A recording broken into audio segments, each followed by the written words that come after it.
Hey, how you doing? Justin here, back with you on your beginner journey. And today we're going to talk about a thing called guitar tab, which you've probably heard of before, right? It's the way that we write down guitar music. Many of you are probably aware that there's a thing, traditional notation, what we often call dots, which is actually really difficult to read on guitar, principally because on guitar we can play one note lots of different ways. So like the top space on a guitar stave can actually be played on the guitar here, the thinnest open string, the 5th fret on the 2nd string, the 9th fret on the 3rd string, the 14th fret on the 4th string, the 17th fret on the 5th string, and if it had a 24th fret we could play it on the 24th fret on the thicker string. So potentially 6 different ways of playing the same written notation, and that can make it a little bit difficult.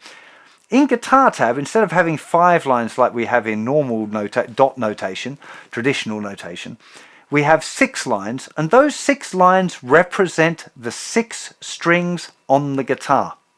Okay?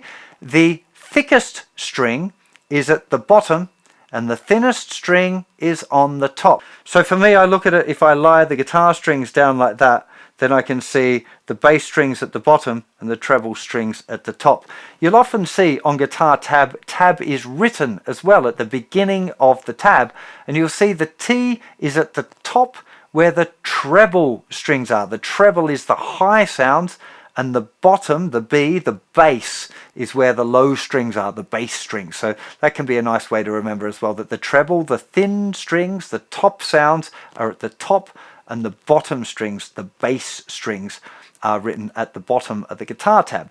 Now, on those 6 lines are written numbers, and the numbers tell you where to put your finger. They don't tell you which finger. For that you have to use a little bit of logic, or figuring it out, or being told, or just there's lots of different ways that you'll approach figuring the fingering out. But what the number tells you is the fret that you need to put a finger. Okay, so let's have a little look at a couple of examples here. First of all, we'll play the 5th fret on the thinnest string. So it's a 5 on the top line of the tab. So the top line we know, well, that's the thinnest string. It's the 5th fret, so 1, 2, 3, 4, 5. So if there's a 5 on the top line of a tab, we would play that one note. If you see a 0, that means that you're going to play a string open, i.e. with no fingers on it. So if you saw the 3rd from the top line was a 0, so like nothing, nothing, nothing, 0, nothing, nothing on the 6 lines, that would be an open 3rd string. So the 3rd string with nothing on it. So you just be playing that. If you see notes that are written on top of one another, they are played at the same time.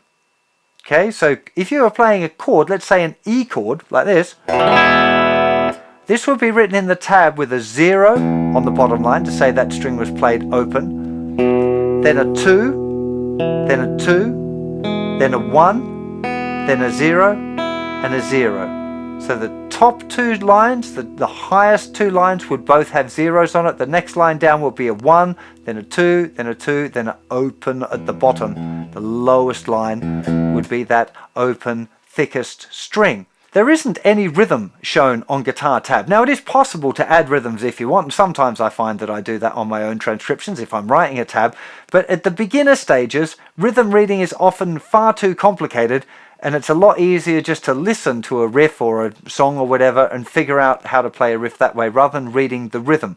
I will be explaining some basic rhythm patterns, particularly for the ones where we're strumming, so you get an understanding of what rhythms look like when you're strumming. That's a very helpful thing.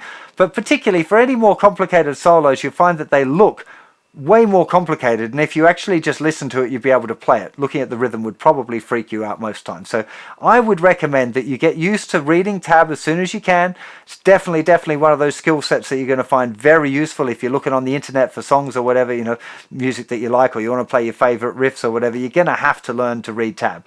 Now, the sooner you get familiar with it, the better. It's not a difficult system. It's very, very easy, which is possibly why guitar players like it so much. Traditional notation does have its place. If you want to play jazz or classical guitar, you would have to approach learning traditional notation. I do read notation myself, but I don't recommend it for most beginners. I just don't think it's necessary. There's a whole lot of fun you can have without it.